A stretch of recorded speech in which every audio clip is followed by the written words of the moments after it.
uma figura pública desde o século XIII. Portanto, nós iremos repetir algumas coisas que serão do conhecimento geral. Agora, a nossa preocupação foi também irmos buscar outros elementos além da história, sobretudo aqueles que são espirituais, para nós conseguirmos abarcar um pouco mais e melhor o que é este, ou quem é este espírito e aquele que foi seu marido nessa reencarnação, Dom Dinis. Vamos assim aprofundar um pouco mais as coisas para ficarmos melhor conhecedores. E sabendo melhor quem as pessoas são, podemos ficar ainda mais gratos, sobretudo com a dimensão espiritual desta Santa Mulher. Carinhosamente, nós na nossa casa optámos por lhe chamar a Senhora das Rosas, porque, como todos sabemos, há o milagre das rosas que lhe está atribuído. Mais à frente iremos ver que não há um milagre exclusivo dela, que há pelo menos 3 casos conhecidos, iremos vê-los. Ela, quando apareceu, ela se chamou patrona de todas as obras de bem-fazer peninsulares. Esta mensagem foi dada a um grande médium, mais ou menos na década de 30 do século passado, à volta de 1930 e qualquer coisa. E ela deu esta mensagem a Chico Xavier e referia esta palavra, peninsulares. Curiosa palavra que ele, Chico, não conhecia. Olhem só uma imagem, uma fotografia do Chico com 16 anos. Na altura ele desconhecia o significado deste palavrão. E Chico refere que em 1927, no dia 10 de julho, muito próximo da data do desencarne, do aniversário do desencarne, quando ele fazia as orações da noite, Chico viu o seu quarto iluminar-se. As paredes refletiam uma luz muito diferente de tudo aquilo que ele conhecia. Era um lilás prateado. E aquela dama iluminada falou em castelhano. E embora o saudoso médium, Chico, não falasse o castelhano, essa língua, ele compreendeu perfeitamente tudo o que ela lhe disse com toda a naturalidade. E isto aqui traz-nos um ensino da nossa doutrina. Qual é? A linguagem dos espíritos não é vocal. A linguagem dos espíritos é o pensamento. Então, quando nós desencarnarmos, podemos ir para onde quer que seja o espaço que nós merecemos ir ocupar. Não nos preocupemos se estão lá espíritos estrangeiros, porque lá a linguagem é toda a mesma, o pensamento. Pausadamente, aquela dama iluminada disse-lhe: Francisco, em nome de nosso Senhor Jesus Cristo, venho solicitar o seu auxílio em favor dos pobres, nossos irmãos. Olhem que coisa mais bonita. Ela não veio ordenar, ela não veio impor, ela não veio exigir. Ela ao Chico disse-lhe: venho solicitar. E o Chico, coitado: Senhor, eu sou pobre, eu nada tenho para dar. Que auxílio é que eu vou poder prestar aos mais pobres do que eu mesmo? Está lá a aflição dele. Você, continuou ela, nos auxiliará a repartir pães com os necessitados. E o Chico continuou: mas senhora, quase sempre não tenho pão para mim. Como é que eu vou poder repartir os pães com os outros? E ela ainda lhe responde novamente: chegará o tempo em que você disporá de recursos. E do jeito que ela apareceu, a nobre dama se foi. Passados 15 dias, ora 10 de julho, mais 15, dia 25 de julho, do mesmo ano, aparece ao Chico, pelos vistos nós estamos a ver que ela era um espírito muito concorrido, aparece-lhe uma outra iluminada figura que em 1336 fora Fernão Mendes.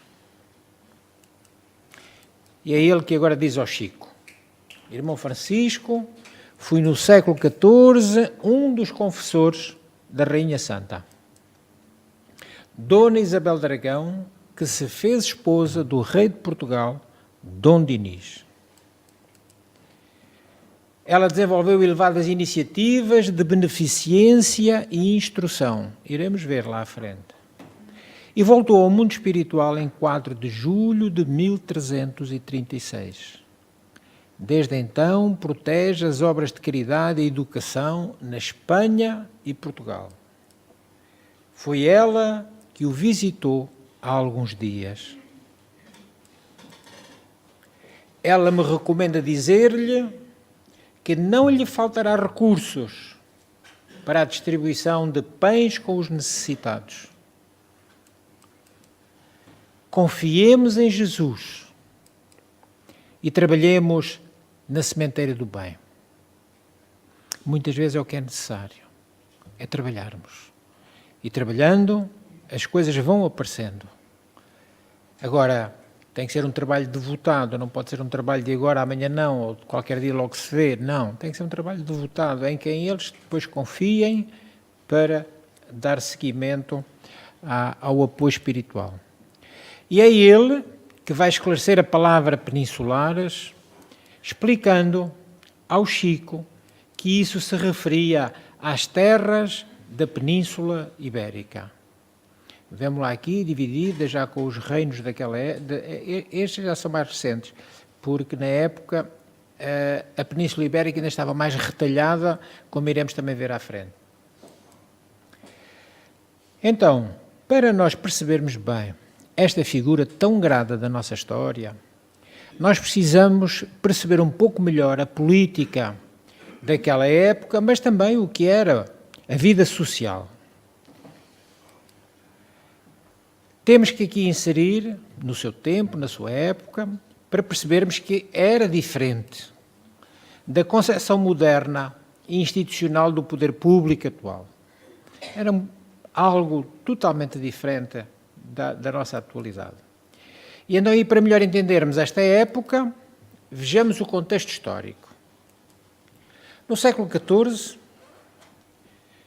vemos aqui uma iluminura da coroação de Carlos Magno, para vermos ali a presença de dois grandes poderes, o poder das duas espadas, como se dizia na altura, o poder religioso e o poder real. Aqui nesta idade medieval, o poder instituído estava repartido entre a Igreja e a realeza. Era a doutrina das duas espadas, símbolo desses dois imensos poderes. O poder religioso correspondia ao poder papal. Naquela época, o Papa Gregório X. Poder muito imenso. E ele o papado baseava o seu poder nas palavras do apóstolo Paulo: todo o poder vem de Deus. E como sumo pontífice, ou chefe da Igreja, é o vigário de Cristo, que, como nós sabemos, a Igreja Católica aceita como sendo Deus, na Terra, é ele que recebe a autoridade divina. Então, como o Papa era colocado como representante de Deus na Terra, era ele que tinha que ter o poder. O poder papal no panorama religioso, a Igreja caminhava, naquela época, para o seu apogeu. Era a época do poder máximo da Igreja. Havia a teocracia pontifical, ou seja, essa tal soberania absoluta do Papa sobre os fiéis, desde os humildes servos, desde o povo mais humilde, aos mais poderosos reis e imperadores. Este poder papal obrigava que reis e príncipes cristãos estavam subordinados ao Papa. Ele podia, o Papa, dispor, depor, eleger reis, inclusivamente arbitrar e aplicar até penas. Apenas algumas delas bem complicadas, como aconteceu com Portugal, e nós vamos ver. Este poder papal estava, segundo ele próprio, abaixo de Deus, mas acima de qualquer homem. E vemos aqui também, nesta iluminura, o Papa bem mais acima do que o rei, que ele considerava inferior ou subordinado. Agora vamos ver o poder real. No caso concreto, no reino português, primeiro com Dom Afonso III, que, como nós sabemos, foi cognominado o Bolonhês, por ser o conde de Bolonha, e depois com o seu filho, Dom Dinis, o lavrador ou o trovador, como é chamado. Este poder real, esta coroa real, que atribui ao poder, tinha um fundamento. Este poder tinha um fundamento da função régia. No caso de Dom Afonso III, qual era? Ele dizia, o rei foi posto por Deus na função que exerce e para os seus poderes na ordem terrena. Ora, se o rei é colocado por Deus, ele é o executor daquilo que Deus entende. E havia esta guerra entre este poder real e o poder papal.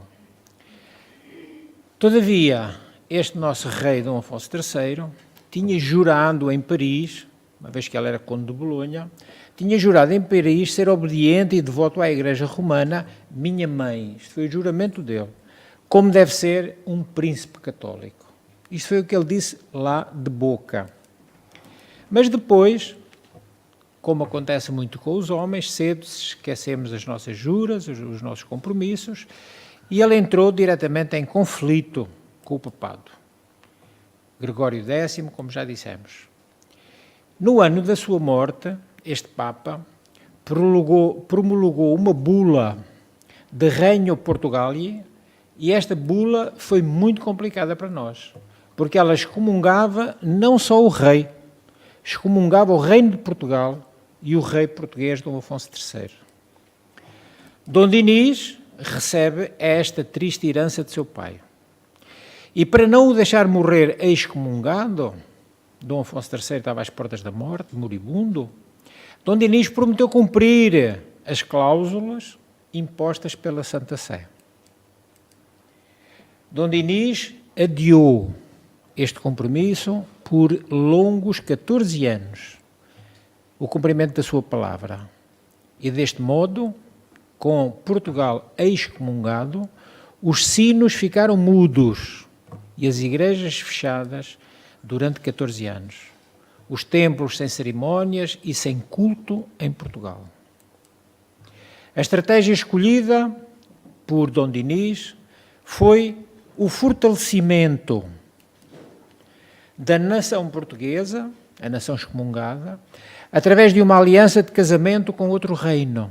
Era assim que funcionavam as coisas na Idade Média.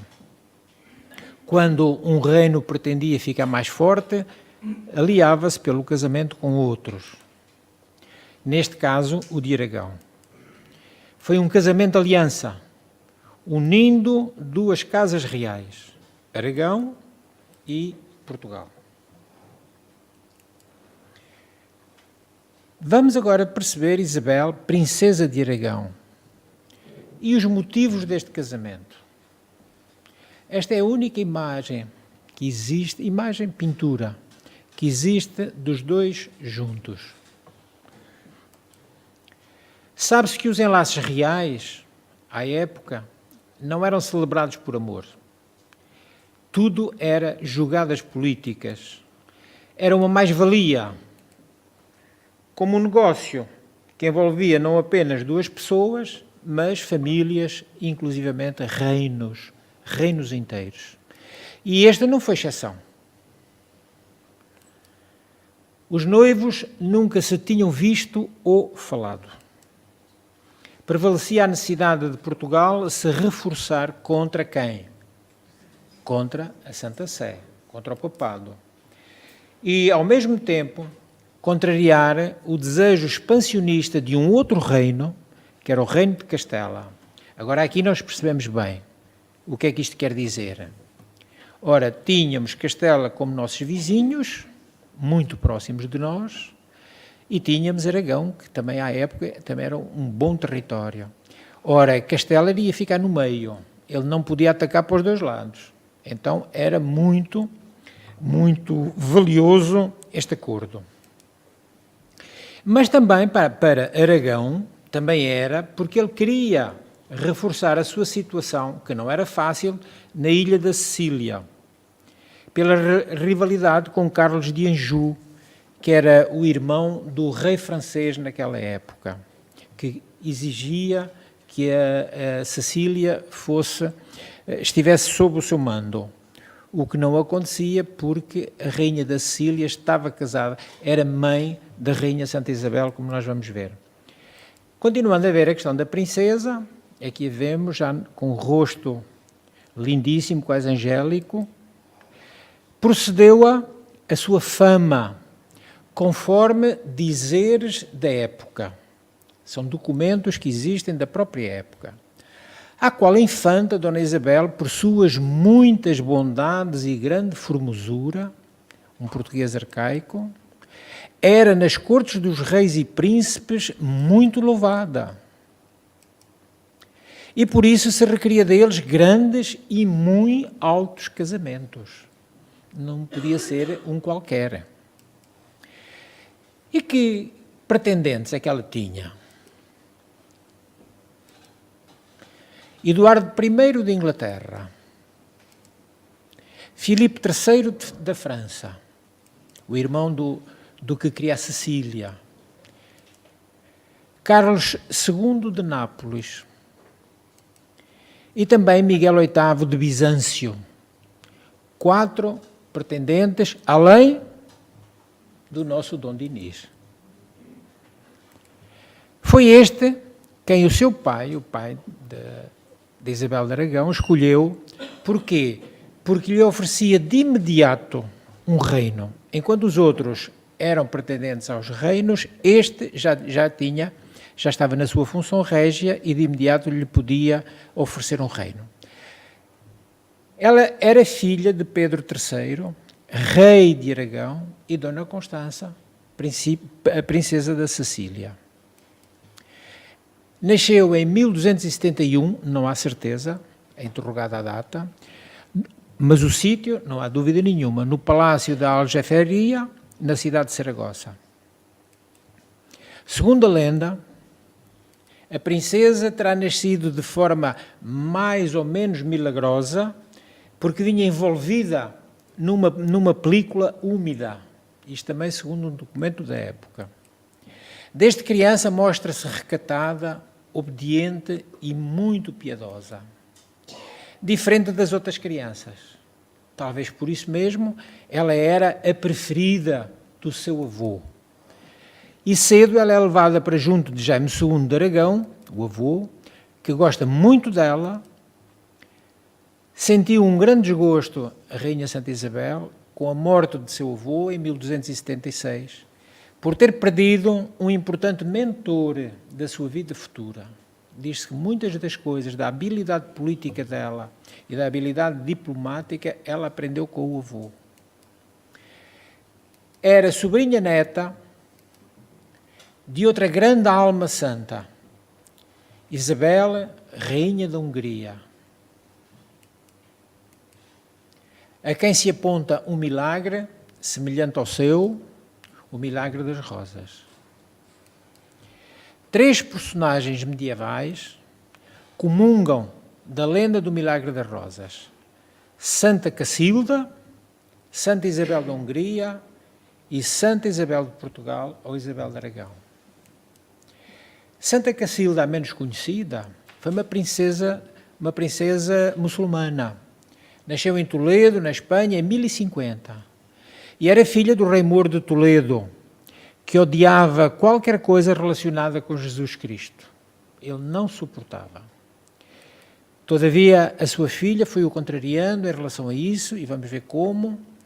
Tornou-se católica e depois, muito obediente às coisas da própria Igreja, ela mandou construir este santuário de Santa Cacilda e secretamente visitava os prisioneiros cristãos, ainda quando em Toledo, alimentava-os e cuidava dos doentes. Levava rosas no colo e, ao chegar à prisão, as rosas se transformavam em pães com os quais ela alimentava os cristãos presos. Ora, isto acabou, como é de calcular, enfurecendo o seu pai, que ordenou a sua prisão e a mandou torturar para que renegasse a sua fé, a fé cristã. Este é o túmulo dela. Só que ela conseguiu escapar, milagrosamente, entre aspas, nós sabemos como a espiritualidade comanda as coisas, e ela conseguiu e refugiou-se com uma ermita, que era pouco comum às mulheres, eram mais os homens, Anacoreta, perto de Briviesca, em Burgos, e com muita alegria aí foi batizada. Para percebermos, aquele palavrão Anacoreta quer dizer alguém que se retira, alguém que fica solitário, em meditação solitária. Em 2006, agora já vai funcionar a mediunidade, Dona Nené Aluoto, espírito, ditou a psicografia do médium Geraldo Lemos Neto. Aqui a vemos, o médium, que já fez palestra aqui na nossa casa.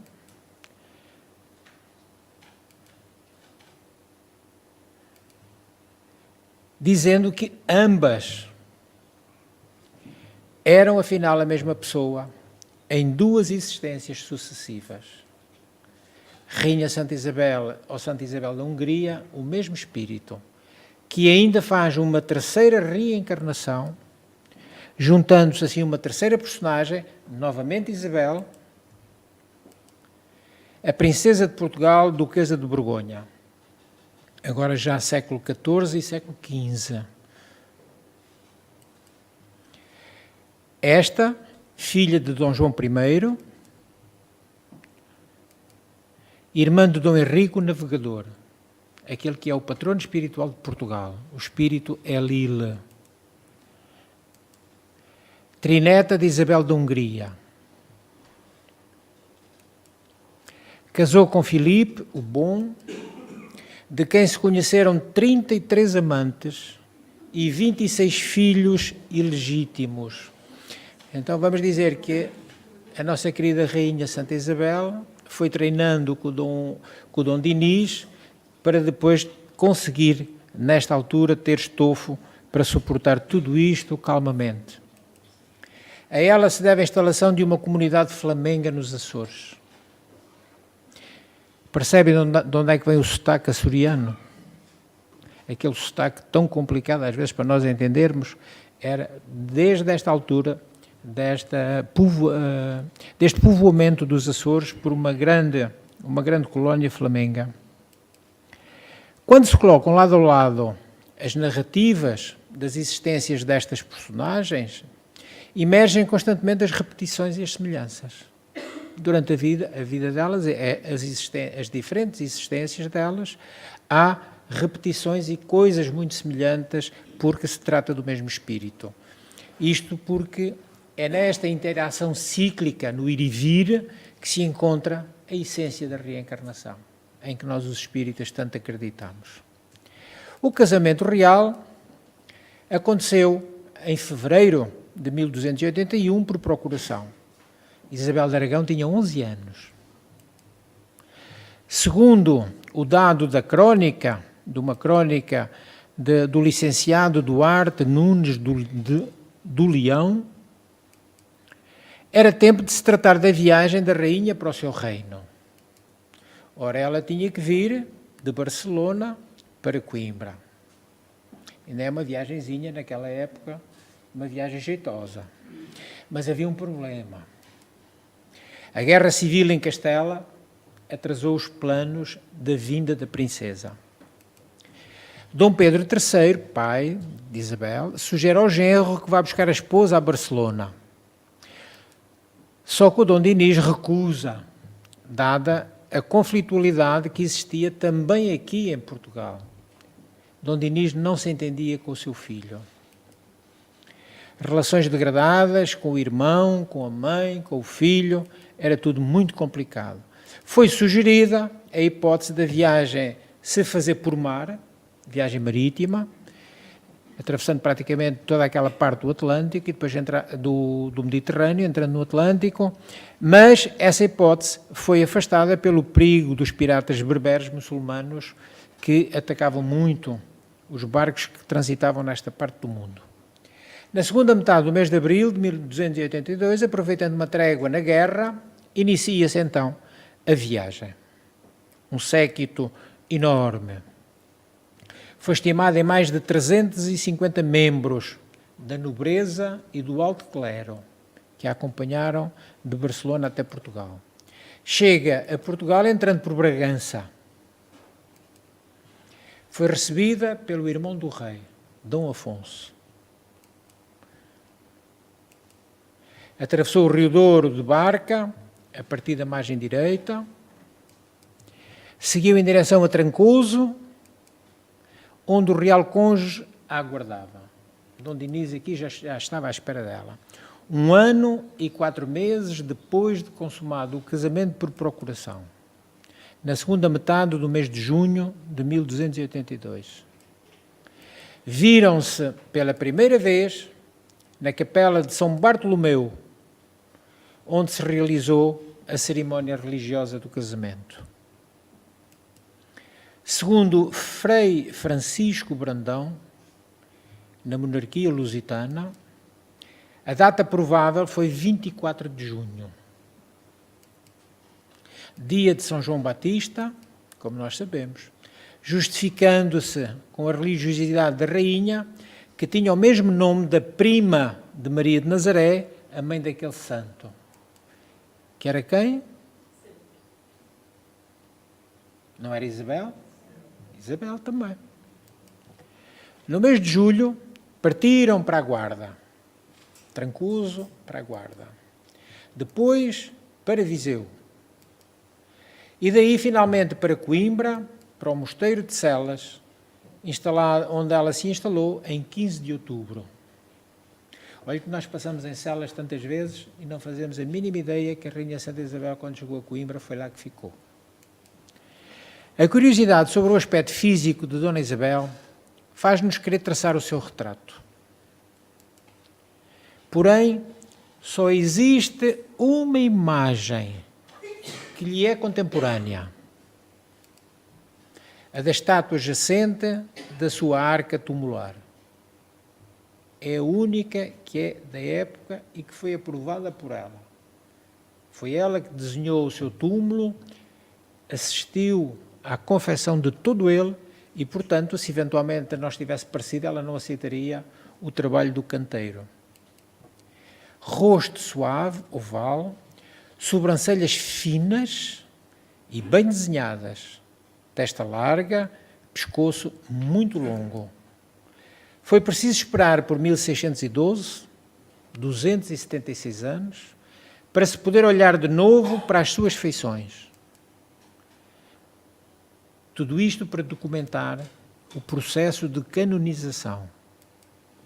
Já em finais do século XIX e metade do século XX, o professor Dr. António Garcia Ribeiro de Vasconcelos, padre, teólogo, esteve presente a 3 aberturas do túmulo de Dona Isabel, observou a múmia e descreve assim o que viu. Estatura superior ao normal, pois tinha 1,76 m de altura. Ela era robusta, cheia, formosa de rosto, cabelos louros enquanto nova, os quais depois se tornaram castanhos, e não chegaram a embranquecer com a idade, pois ao morrer ainda não tinha cães. Não são cães, é cães.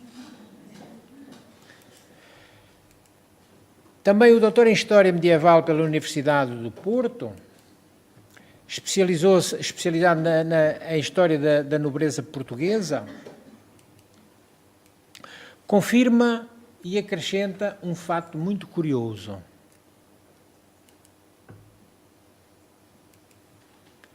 Tinha um pouco de estrabismo convergente. Tinha os olhinhos um bocadinho tortos. A Jacenta de Dona Isabel também acrescenta algo: o hábito de Clarissa. A esmoleira à cintura, com a concha de Santiago, e o bordão de Peregrina. Identificadores das virtudes cristãs, também a esmoleira, a caridade, e o cajado, o peregrinatio, ou a peregrinação. A rainha deposita a sua coroa aos pés do arcebispo de Santiago de Compostela, onde ela foi a pé por 2 vezes. Agora, enquanto rainha de Portugal, Dom Dinis, o rei trovador, ajuda, de algum jeito, a completar o quadro, traçando ele próprio o retrato do caráter de sua esposa. Pois que Deus vos fez, senhora, fazer do bem sempre o melhor, e dele ser tão sabedora, em verdade vos direi, érades boa para rei. E pois sabedes entender sempre o melhor e bem escolher, verdade vos quero dizer, senhora, que sirvo e servirei, pois a Deus assim o quis fazer, érades boa para rei. Pois sois de Deus obra sem par, no bem sentir, no bem falar, nem outra igual se pode achar. Meu bem, senhora, vos direi, se Deus quisesse assim mandar, érades boa para rei. Uma valiosa opinião do marido.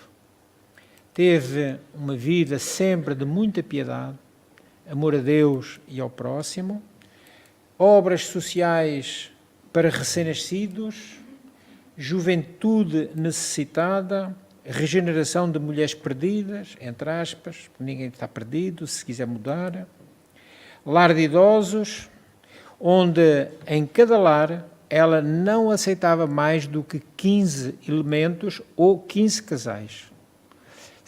Se fosse possível ficarem juntos, marido e mulher, ela preferia. Dotes a raparigas pobres, educação dos filhos dos cavaleiros sem fortuna. Em Coimbra ela funda um hospital dedicado à sua tia-avó, que no fundo, como já vimos, dedicado ao seu próprio espírito. Em Santarém, o de Santa Maria dos Inocentes, o de Alenquer. Convence o rei a subvencionar o de Évora para gafos ou leprosos.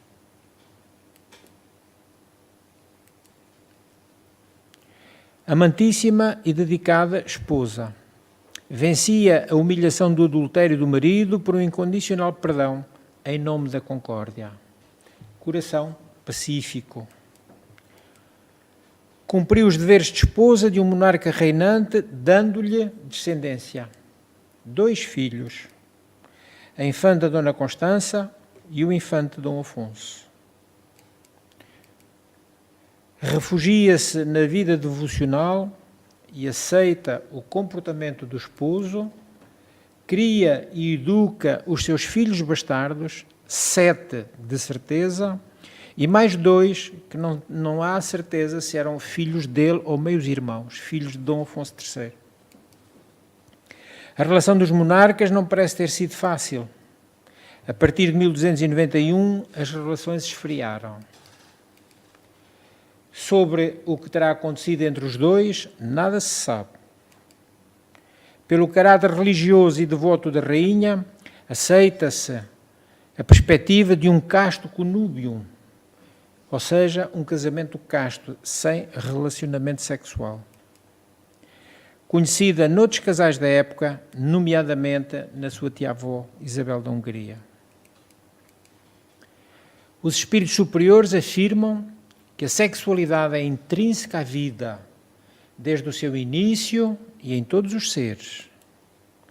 Na medida em que estes progridem, se espiritualizam, a sua utilização é mais consciente e moralizada, sendo usada ora na criação de novas formas físicas, novos corpos, para perpetuar a família, ora nas criações em favor da expansão do amor e do trabalho, em proveito do progresso da humanidade. Por isso, tantas vezes, almas muito nobres, muito bondosas, muito generosas, acabam por ficar sozinhos.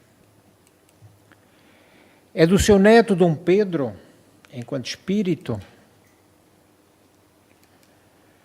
o dizer seguinte, extraído do livro Mensagens de Inês de Castro, pela psicografia do Chico. Minha avó vivia mais pela alma.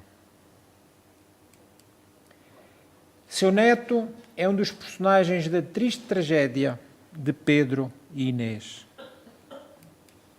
cujo amor não compreendido nem aceite motivou, como todos sabemos, um horrível crime. Amor que venceu a morte, como todos os amores verdadeiros, já que ele obrigou a que ela fosse aceita como rainha, mesmo depois de morta, como nós sabemos e a história nos fala. Ainda Santa Isabel como esposa, uma compreensão infinita, como demonstram os factos seguintes. Embora caindo um pouco na lenda popular, mas vamos narrar. Fato a que se atribui o nome, não de uma, mas de duas freguesias limítrofes de Lisboa. Quando um dia El Rei, nos seus desvarios, na busca de outras mulheres, à noite regressava ao paço, encontrou a estrada, naquele sítio, completamente alumiada por tochas acesas. Ele ficou muito admirado e, vendo a rainha, perguntou-lhe, mas o que fazeis aqui? E ela disse, vim-vos alumiar. E ficou a freguesia do Lumiar em Lisboa. Outra ainda, um fato análogo, de que derivou o nome de um dos lugares limites de Lisboa, em que ela, condescendendo a que ele fosse fazer esses flirts, essas coisas, e de vê-las, e veio a dar Odivelas. Rainha, pelos exemplos deixados, extraordinários. Reinou com o coração. Mãe extremosa para os seus dois filhos naturais, mas também para com os filhos de seu marido, os bastardos, que tratava como seus. Procedia de igual modo com as suas mães. Dom Dinis, antes de falecer, nomeou-a testamenteira dos seus filhos ilegítimos. Confiava completamente nela. Como política e diplomata, não só a nível nacional de Portugal, como também a nível peninsular e a nível papal, já que ela teve uma atividade diplomática muito grande. Tinha influência na vida política dos Estados peninsulares todos, por nascimento com Aragão, por casamento com Portugal, pela sua filha Constança, que casou com Fernando IV de Castela e mantinha cordiais relações com a Santa Sé. Foi ela que resolveu o diferendo entre o papado e o nosso país, permitindo que novamente houvesse aqui as cerimónias religiosas. Rainha da Paz, como tantas vezes é chamada, e só aceita vir para Portugal, só aceita o casamento, após firmada a paz por Dom Dinis com o seu meio-irmão Afonso. Na década de 1320, o filho Afonso IV, contra o pai, Dom Dinis, ela, em Alvalade, em 1325, porque o filho estava muito enciumado pela preferência que Dom Dinis dava a um filho ilegítimo, Afonso Sanches, que tinha sido gerado com Dona Aldonça Rodrigo Estelha. Mais tarde ainda, como derradeiro esforço de pacificação, ela saiu ao encontro de seu filho, que havia declarado guerra ao rei de Castela, seu cunhado, aliás, seu primo, conseguindo uma vez mais garantir a paz. Novamente lá foi ela. Chico Xavier diz-nos que o título de embaixadora da paz foi-lhe concedido por Jesus.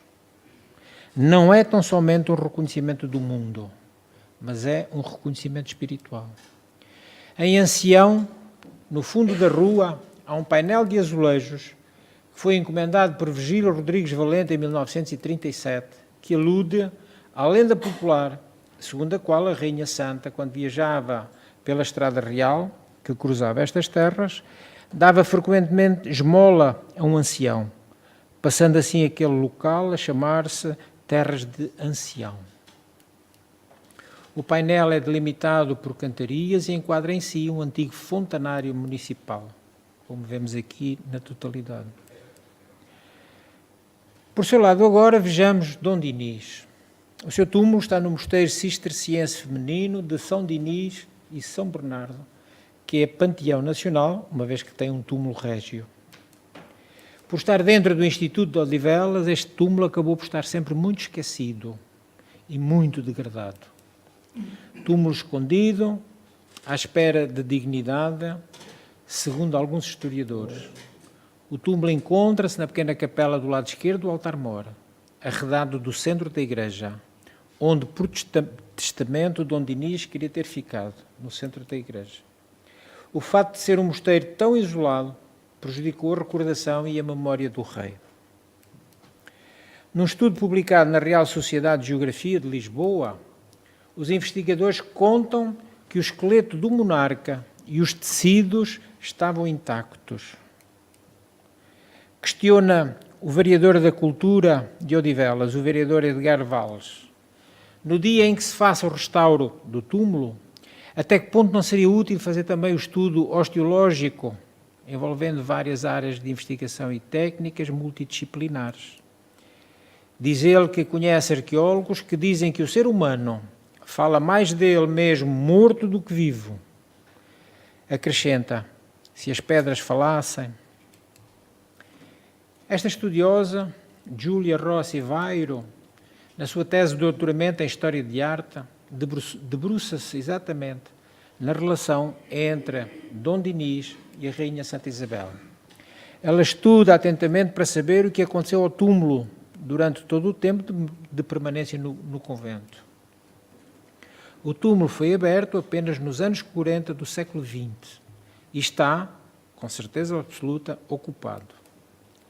Esta estudiosa, fascinada com a época dionisiana, esclarece que os túmulos trazem de inovador. O que os túmulos trazem de inovador é, sobretudo, o controle da imagem. E isso é inédito para aquela época. A rainha e o rei conseguem ver realizados os próprios túmulos, preparam a morte, preparam a recordação que os vindouros terão deles, controlam dessa forma a memória. É, portanto, a sua memória para o futuro.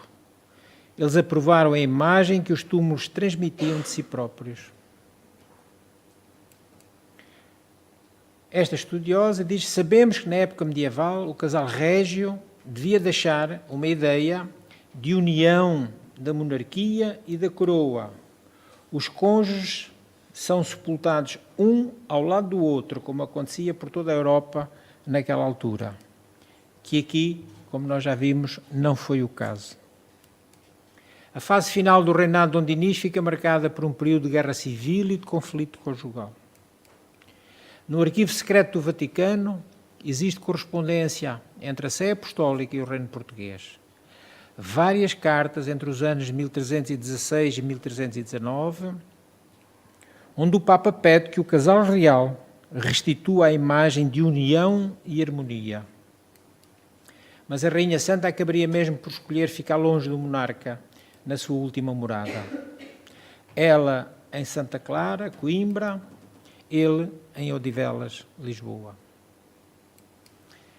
Dom Dinis criou os primeiros estudos gerais, aprovados pela bula de 1290 do Papa Nicolau IV, Girolamo Massey de Ascoli, que foi o primeiro Papa franciscano.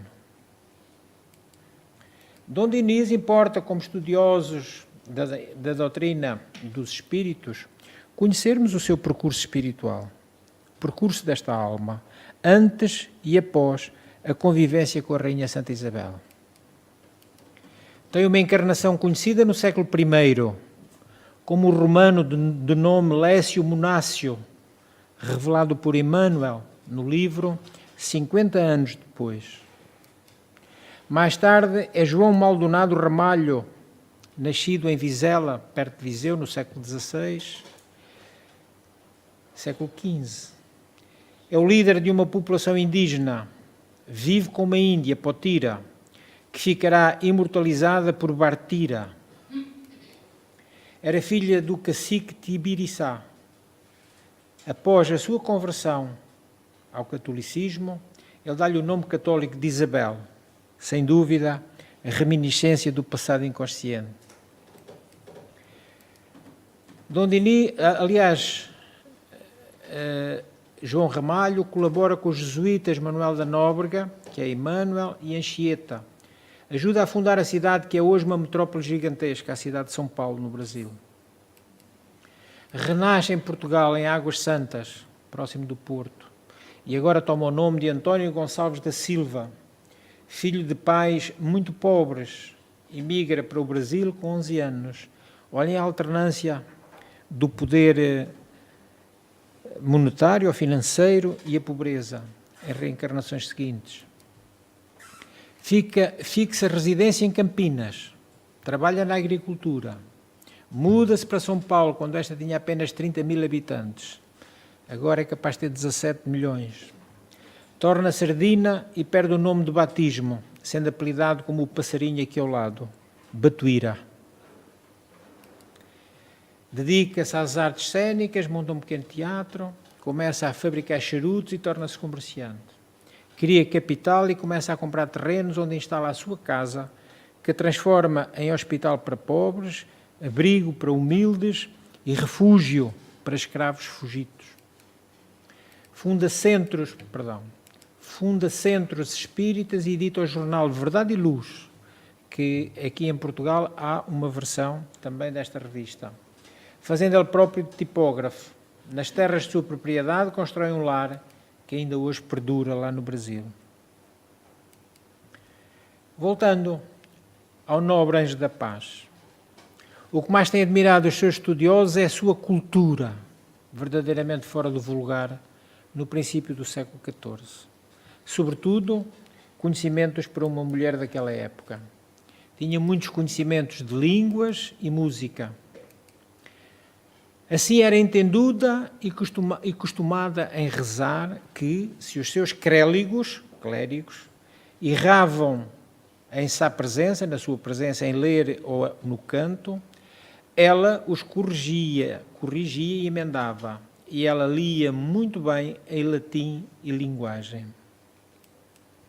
Sabia engenharia e arquitetura, vigiava e orientava as obras, sempre que necessário corrigia os mestres, ensinando-os, traçava os riscos. E fez juntar pedreiros e carpinteiros, e começou por eles a fazer lavrar, trabalharem aquele moesteiro, a igreja que começara. Portanto, a traça do convento de Santa Clara a Velha é desenho seu. Agora já depois do restauro, e vemos aqui uma maquete de como ele seria naquela época. Mandou fazer para si sepultura e começou a fazer lavrar a cerca do mosteiro para a sua morada e dos seus. Umas nobres casas, para ir mais a miúdo delas e ver o mosteiro e as donas, as freiras, o paço de Santa Ana, que estava próximo do hoje Quinta das Lágrimas. E vivendo com El Rei, fez fazer esta rainha nobres moradas, El Rei e outros nobres, e mandava fazer em suas vilas que ela havia. Criou um estilo próprio, o estilo isabelino. Tinha conhecimentos de medicina e enfermagem, tratava os feridos e doentes. O contacto com os médicos da Casa Real e o seu espírito inteligente ajudava muito. Protetora de intelectuais a quem conseguia graças do Vaticano. Da nossa querida filha em Jesus Cristo, ilustre rainha de Portugal e do Algarve, se faz esta referência nas bulas do Papa quando em Avinhão. Padroeira desde 1779 da Academia das Ciências de Lisboa. Os seus milagres: pôs por sua mão em aquela chaga uma clara de ovo e a hemorragia estancou instantaneamente. O povo, desconhecendo essa qualidade do ovo, atribuiu como milagre. Numa de suas conhecidas curas, enquanto dedicadas colaboradoras se afastavam da mulher com o pé gangrenado, portanto leprosa, a Santa Rainha o beijou, sem repulsa alguma, curando a gangrena. Desde cedo o povo considerou-a santa, atribuindo-lhe inúmeros milagres. a pedido do nosso rei Dom Manuel I, foi beatificada por Leão X e canonizada por Urbano VIII. Como não se podia consagrar como clarissa, uma vez que tinha sido casada, torna-se terciária franciscana. Fez-se peregrina por 2 vezes a Santiago de Compostela, onde depositou a sua coroa de rainha, como já vimos, o seu cajado de romeiro, e adota para si a seguinte orientação: meditação, jejum e oração. Esta é uma rara peça pessoal, um valioso colar. Também o relicário da Virgem com o menino, objeto seu. Relicário do Santolânio, com um pouquinho da cruz de Jesus, com um magnífico coral vermelho. A sua coroa de rainha. Desencarna em 4 de julho de 1336, com 65 anos de idade em Estremoz. Data que prefaz, ou prefez ontem, 681 anos. Trasladada para Coimbra, ocorre um singular episódio. Estamos a terminar. As inúmeras pessoas que constituíam o préstito fúnebre foram tomadas de verdadeiro espanto quando, ao 3º dia de viagem sobre o sol ardente de julho, Alentejo para Coimbra, notaram que o ataúde onde vinha o corpo de Santa Isabel principiava de abrir algumas fendas, escorrendo por entre elas um líquido que todos supuseram ser proveniente da decomposição do cadáver. Mas feliz engano. Esse líquido, longe de exalar qualquer cheiro desagradável, antes era ameno e consolador, espalhando no espaço um tal aroma que aqueles que a princípio se sentiam inquietos e desconfiados, logo se aproximaram do ataúde, louvando o Senhor por esta manifestação de sua omnipotência. O convento, a igreja, o túmulo atual, todo em prata maciça, o altar, e, pela psicografia de Francisco Cândido Xavier, sabemos que a posição espiritual da querida mentora desta casa, porque ela é também patrona de todas as obras de bem-fazer da Península, ora, também é da nossa, portanto, é alguém referida no livro Nosso Lar.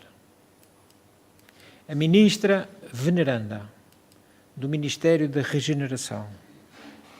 Cada ministério aqui em Nosso Lar tem 12 ministros. Ela é a ministra principal da regeneração. Foi ela que traçou os salões verdes projetados para Nosso Lar. Quem era ela?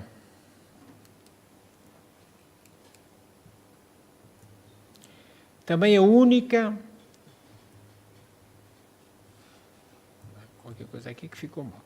Mas ela foi a única a ganhar a medalha do mérito de serviço com 1 milhão de horas. Era, portanto, é a entidade com mais bónus hora na colónia espiritual do Nosso Lar. Comentários dela. Existe muita semelhança entre o mundo material e o espiritual. O pensamento é a força criadora. A criação mental é quase tudo no mundo dos espíritos. Somos ainda espíritos inexperientes perante a lei de Deus. Recebemos notícias das leis divinas sem nos submetermos a elas. Sabemos-las, mas não cumprimos. Temos usado o pensamento para criações mentais destrutivas ou prejudiciais a nós mesmos. E quando ela faz a preleção descrita no livro Nosso Lar, ela diz: o pensamento é força viva em toda a parte. É a atmosfera criadora que envolve o pai e os filhos, a causa e os efeitos, no lar universal. Nele transformam-se homens em anjos a caminho do céu, pelo pensamento, ou faz génios diabólicos a caminho do inferno. Veneranda trabalha há mais de 1000 anos pelo grupo de corações bem amados que ainda se demoram aqui na Terra e espera, como todos os grandes espíritos, com paciência, como Deus com paciência espera por nós também, e que Ele nos abençoe.